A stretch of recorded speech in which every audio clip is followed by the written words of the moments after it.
is 18 minutes after 8 o'clock, and joining us in studio this morning from the Chaves County Extension Office, Drew Garnett back with us. Good morning. Good morning. It's good to be here. Good to have you back. And, of course, for folks that aren't familiar, Drew's the ag agent there. Actually took over, about 4 or 5 months ago, maybe? Yeah, right at the beginning of December, right at the end of November. Yeah. It's kind of, I knew it was beginning of this year or into last. I couldn't remember. Yeah. So it's been good. So how's that been now that, now you've been in the chair for a few months here? How's the position been for you? Settling in, getting my feet under me a little bit better. Every agent I've talked to, I think they said you'll be running around like a chicken with your head cut off for about 3 years. Yeah. Hopefully I can cut that down to 1, but we'll find out. Well, and that's this thing is that position is really kind of the resident wisdom expert for ag stuff. I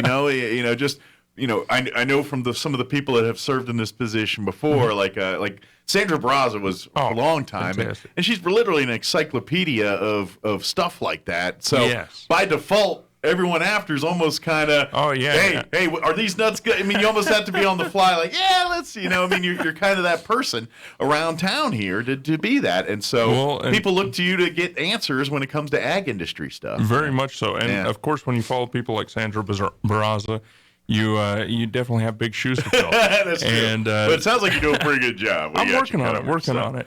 But absolutely. So you kind of, and since COVID's hit and it's really hampered on the ability for that position to do the training and do some of the things that are part of what you do, now you kind of now that you take over and we're starting to open back up, you kind of got hit with, here's the landslide of stuff, right, that's been ready and waiting for you as soon as you sit down. So. Yes, and obviously everybody's ready to get off Zoom and quit doing all these Zoom meetings and meet in person.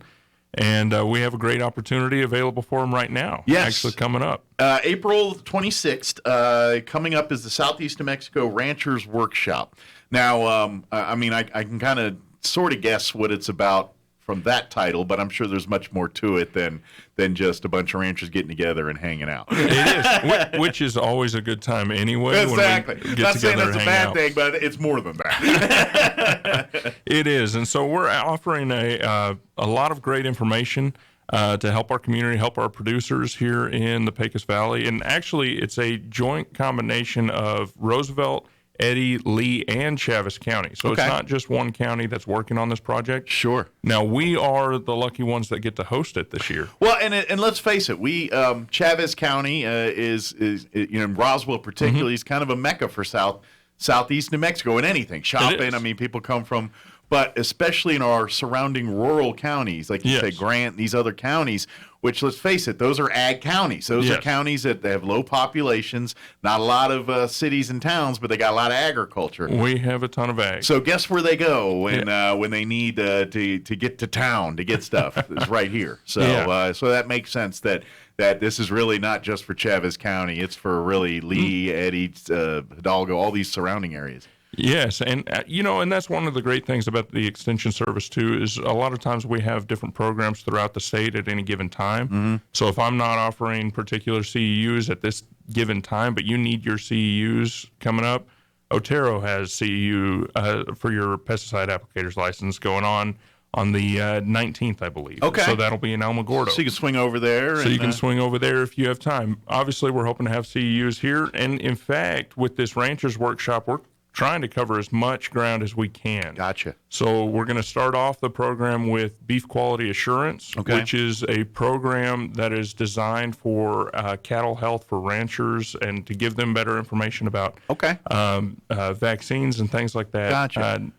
We're actually going to have Dr. Wenzel, who will be here. He heads up that program for the state of New Mexico. And is it some of it where it's even talking about better, more modern methods of doing some of this stuff? Because that's a lot of it's modern methods, new chemistries, or even new rules and regulations that are coming out constantly. And the reason a lot of this stuff, it becomes very political on some level. And so a lot of this beef quality assurance program is geared towards helping ranchers stay afloat in this political climate that we've kind of developed. Yeah, I mean, you can have your thoughts or ideas on what you think of said regulation or whatever it is, but regardless, you have to be knowledgeable on it and you have to abide by it, because if you don't, then there's going to be consequences for that. So that's just how the game is played. But I would even say this benefits for because I know you got probably ranchers, generational ranchers, folks that this is my business and they know everything.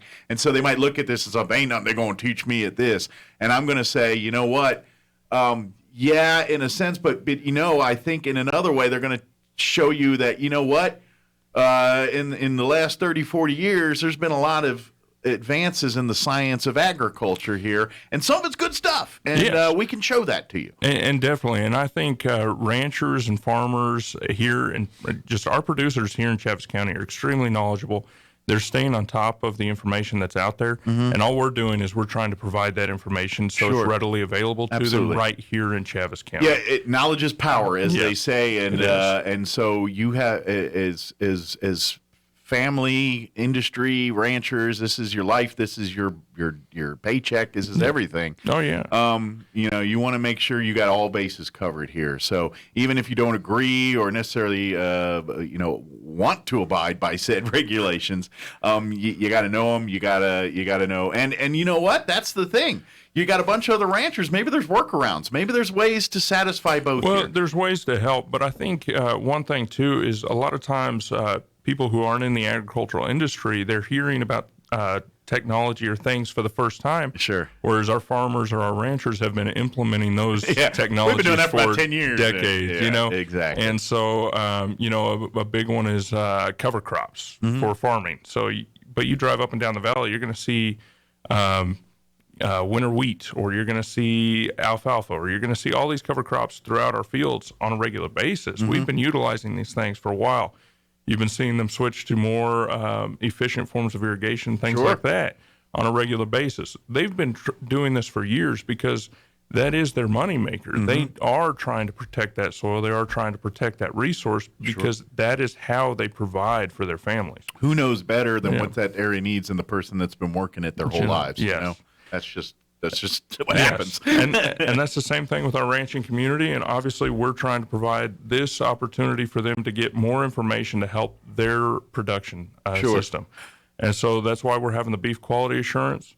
Then we're going to have another professor, Dr. Franny Miller, come in and talk about marketing opportunities. So that's a big topic right now, especially after everything that's gone on. You're good at growing stuff, but you got to make money with it too. Yes. And then on top of it, everybody likes a good meal. We're going to provide lunch, and actually lunch is going to be provided by the New Mexico Beef Council. So you have a chicken? No. Actually, they're going to be providing a brisket from Black Betty Barbecue. Nice. And so you're going to be fed well. And I've seen the price of brisket nowadays. We can't afford it ourselves. Come on down here. And Black Betty's got some great brisket. They do got some great biscuit, but no, you try to buy it yourself, and I've been to the store. I'm sure you have too.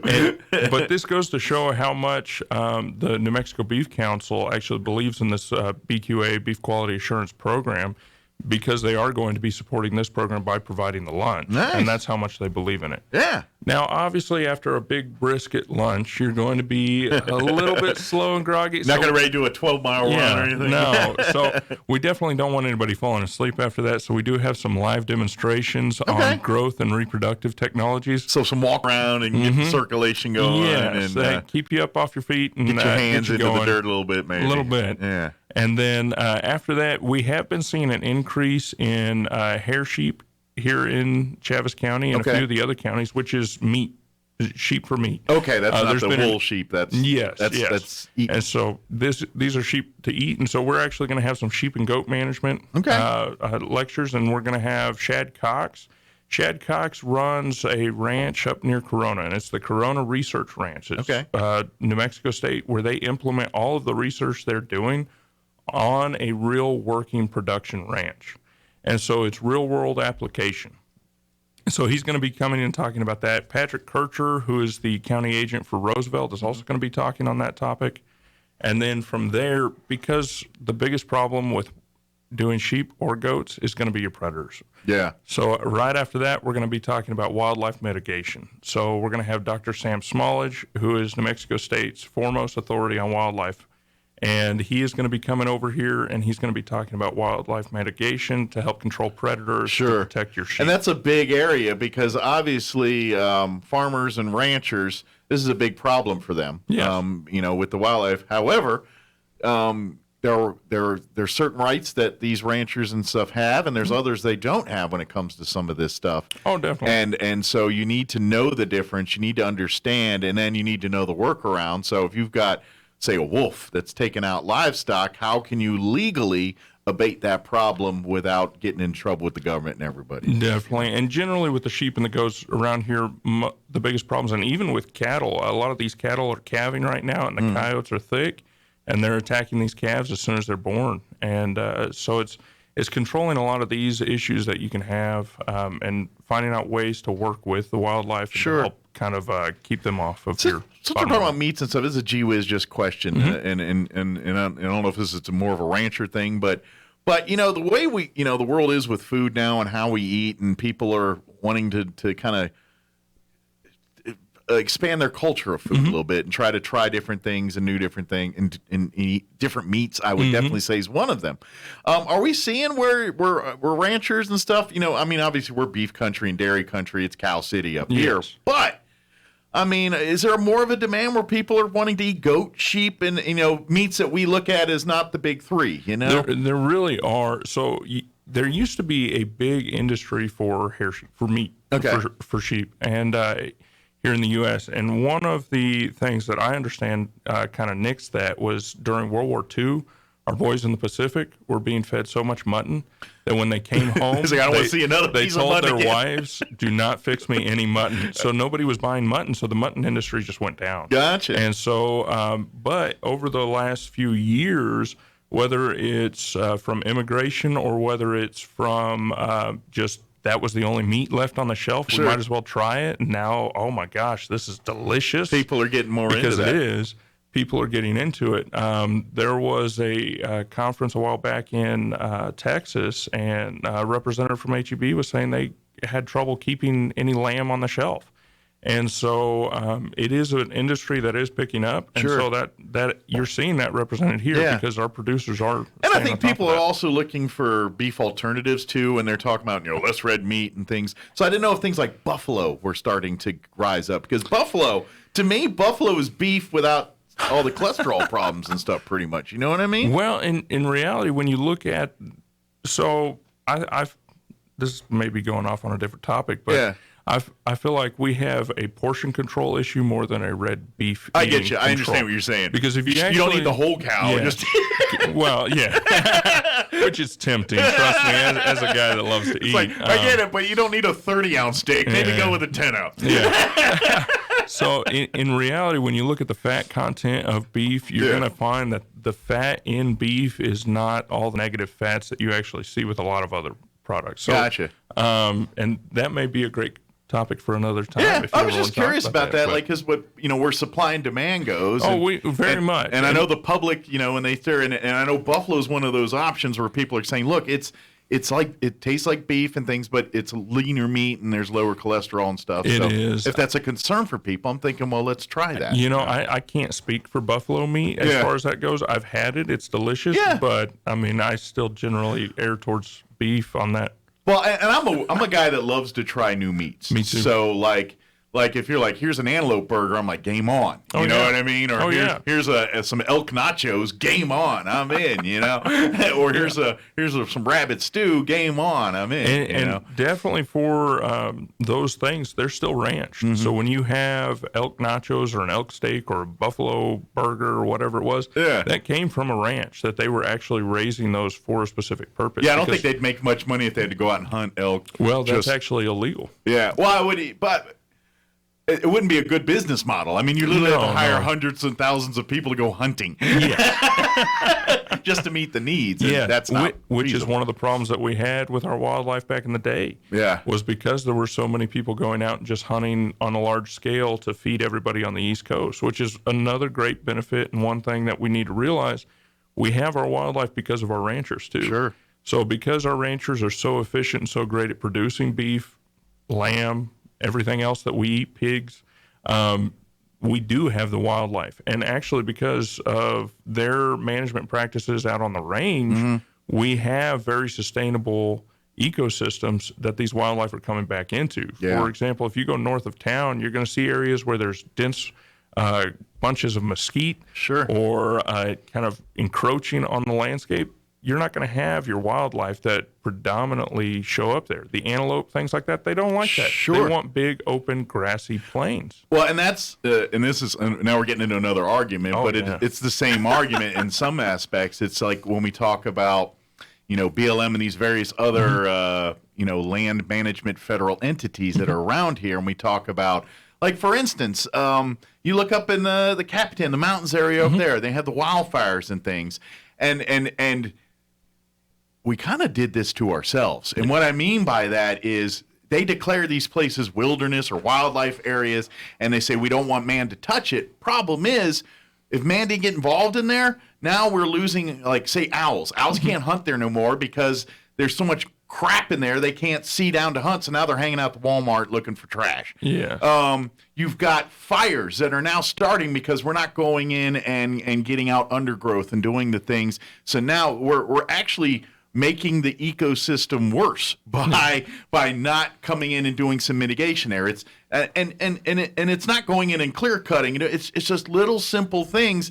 It's like pruning your garden or doing anything else like that. And the people, the farmers, the ranchers, the people that call this land home for generations, they know a little something about that. They know a lot more something about that than people in an office in Washington, D.C. And so that's why, we have so many people talking about this kind of stuff. Yes, and I think that's just getting that information out and talking about it in a real-world sense. Yeah. And I think we can take one little bit of information and ignore the whole view of what's actually going on in that ecosystem and go off on any given little topic. Sure. But you really have to look at it with a holistic view and look at everything that goes on. And really, that's farming and ranching. They do the things the way they do them because it works, and it goes with the flow of things, so to speak. And when you try to do things that buck against the flow or the grain, then you're going to have problems. You're going to find out, oops, there's consequences for things I did over here because I tried. And it's a machine, man. It's just a system. It's nature. It's how things go, and we have our role in it, and we've got to do our job in it for it to work. And you get people that may not necessarily be people that are knowledgeable in this making decisions that shouldn't be making those decisions. Yes, and there's no way that we as humans can get outside. We can walk away from an area and say, oh, that's a wilderness area. But we've already messed up the system so much by bringing different plant material in. Salt cedar's a great example. Look at our rivers. I mean, they're just loaded with salt cedar. We planted that there back in the day to shore up those banks. Yeah. Fight erosion. Fighting erosion. And now look what it's done. It's completely wiped out a lot of native vegetation. Yeah. It drinks so much water, it's ridiculous. And so a lot of the issues that we have are because we brought in that plant. Sure. If we walk away from that system, the salt cedar's not going to go away. Yeah, it's not going to die. We're not maintaining the human element would already suck the rest dry, basically. The salt cedar's taken off. And so there's a lot of areas that we have to stay in and be involved because we've already messed up the system at some point. Yeah. And so if we're not involved, the system will not work the way it is. Yeah, I mean, and the only way it will work is when you start turning on Discovery Channel and watching those when man leaves kind of things, and then everything goes back to normal at some point, but we won't be a part of that equation. That's another different story. But anyway, we're way off track. Yeah, we are. April 26th here. It's the big farmer ranchers workshop, I should say.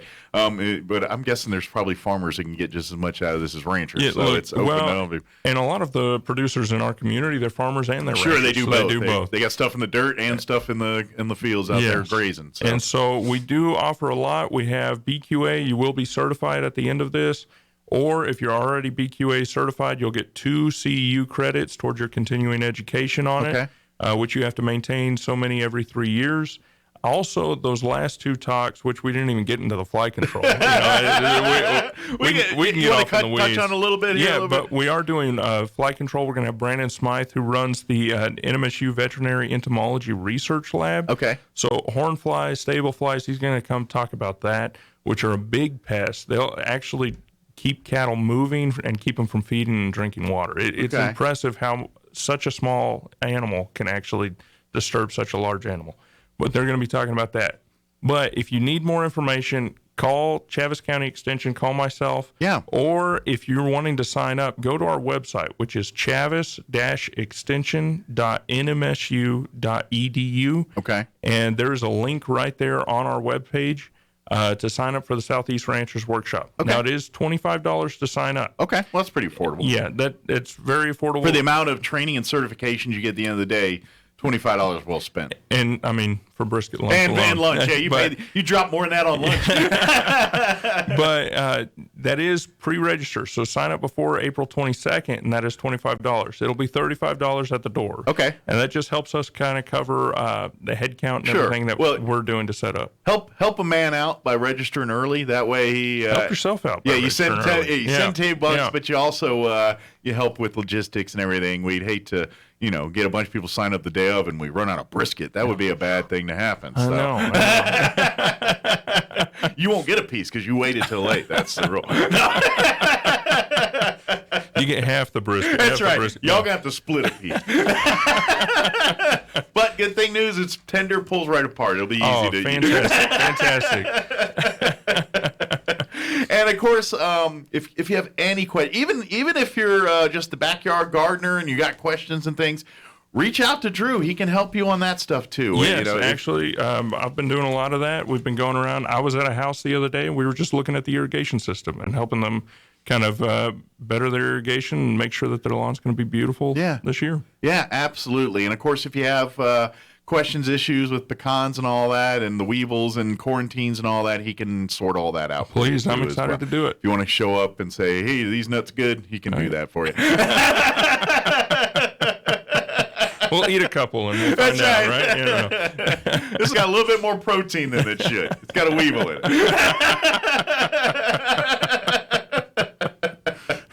Very good. Is there anything we missed? Anything we wanted to share? Give out the phone number one more time for the extension office. Yeah. So the extension office is 575-622-3210. Very good. And so we're there Monday through Friday, 8 to 5. And so please give us a call. Anything we can help you with. Yep. And like you said, the extension office runs through NMSU. So if you go on Facebook, put Chaves County Extension Office, you'll find it. You should be able to find their Facebook and all that, no problem. But it's all through NMSU. So if you see a bunch of NMSU stuff, you're in the right place. You're good to go. Yes, so if you don't remember the website or whatever, and of course you can always Google Chaves County Extension Office, and one of the first things in your search should be the website there, and you can click on the link and get registered and everything else. But we'd love to get you to save $10 and sign up early. But if you space or not sure if your time's, am I going to be free that day? You don't find out till last minute. No big deal. Which you can sign up the day of. It does happen. Farmers, ranchers,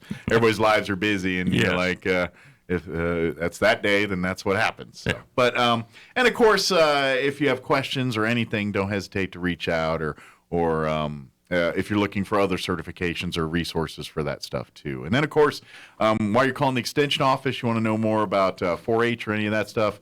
That you can talk to the folks there too or help out, or if you want to talk some diabetic cookbooks or diabetic classes, things like that, the health side of things, you can reach out to. There's folks that can help you. There's a whole host of things that we do that people don't know about, and we love to talk to you about them. Yeah, so come on down. And then again, April 26th, it'll be at the extension office there on Chisholm, right? No, it'll actually be at the Eastern New Mexico State Fairgrounds. Okay, it'll be in what we dub the new building. Yes, until they either come up with a new building, then it's just going to be new name. It's just going to be new building. Even 30 years later, it's new building. It's just how it works. Thanks, Drew. We appreciate it. Thank you, Mike. We'll see you. We'll actually see you next week, probably. Sure. So very good. All right, it is.